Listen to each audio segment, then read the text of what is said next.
I'm Sarah, I'm 35, a married mum of two, and in January this year I was diagnosed with emotionally unstable personality disorder, which is also known as borderline personality disorder.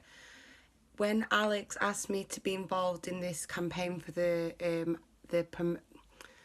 when Alex asked me to be involved in raising awareness about borderline personality disorder, I was absolutely up for getting involved.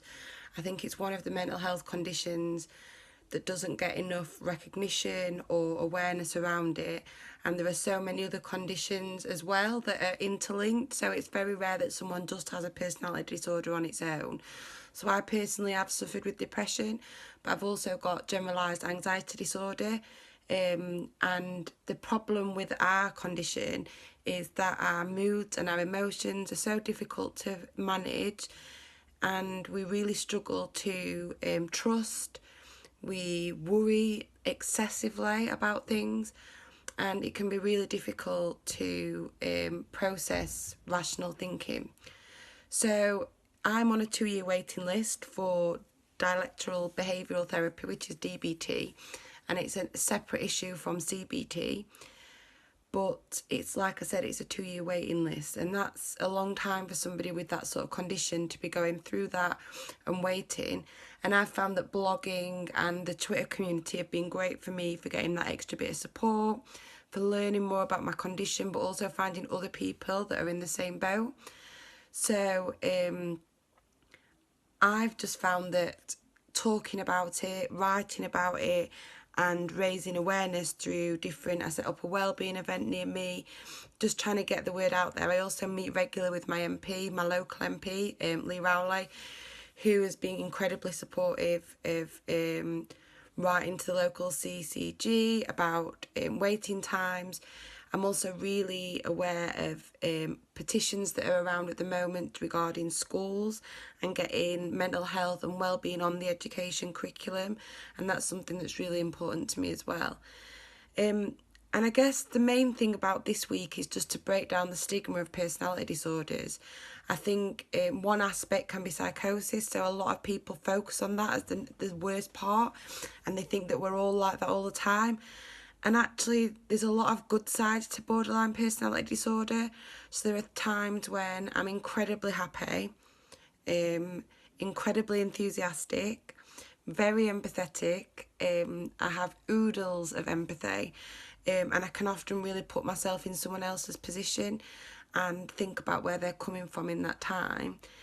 And that is a gift I'm starting to see now. That's a real part of me that I have to nourish and cherish and sort of nurture so that I can help. And whatever continues with my therapy, I will always continue having that empathy for other people.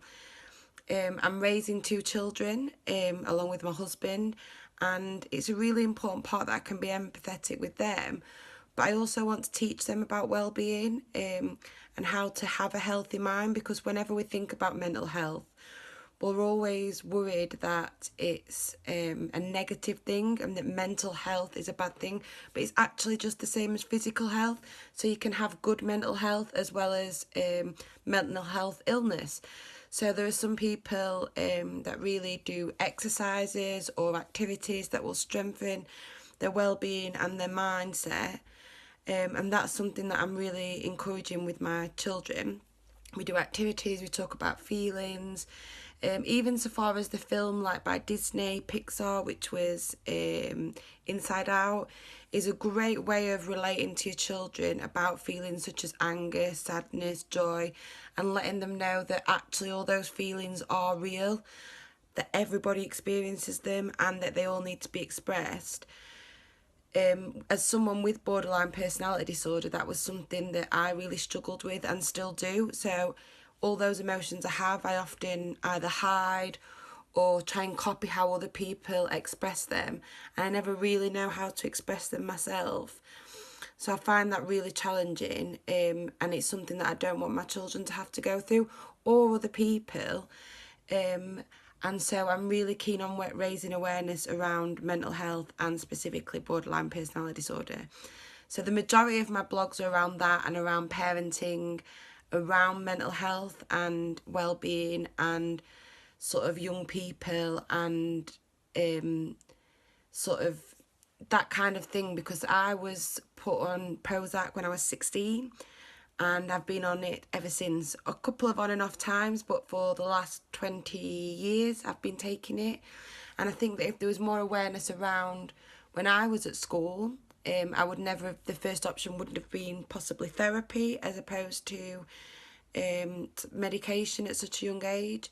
And I think that that would have really helped if there had been some support and sidelines. So part of my future plans starting in the new term is going into schools and sharing my story, my experience, but also signposting other people into where they can find information, support, and get the help that they need if they need it.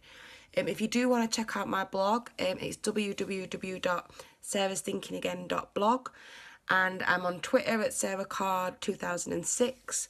I'm on Facebook at Sarah's Thinking Again blog page.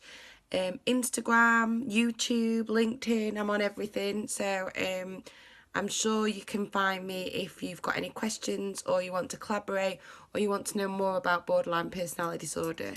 Thank you. We've been nominated, or I've been nominated, for the We Go Health Awards for blog and for community. For the blog is obviously sarahsthinkingagain.com .blog. If you have got time to go onto We Go Health Awards and endorse me for both awards, I would be so grateful. That would be amazing. And all you need to do is either on Twitter or Facebook or one of my social media accounts, just click on the We Go Health Awards and click on endorse.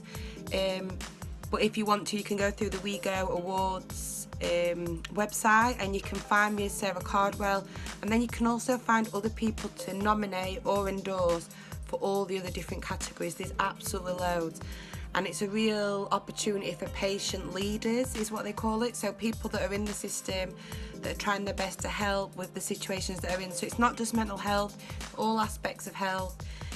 So actually, if there's somebody out there as well that you want to nominate, go for that, because it looks like a fantastic award ceremony that'll take place in September.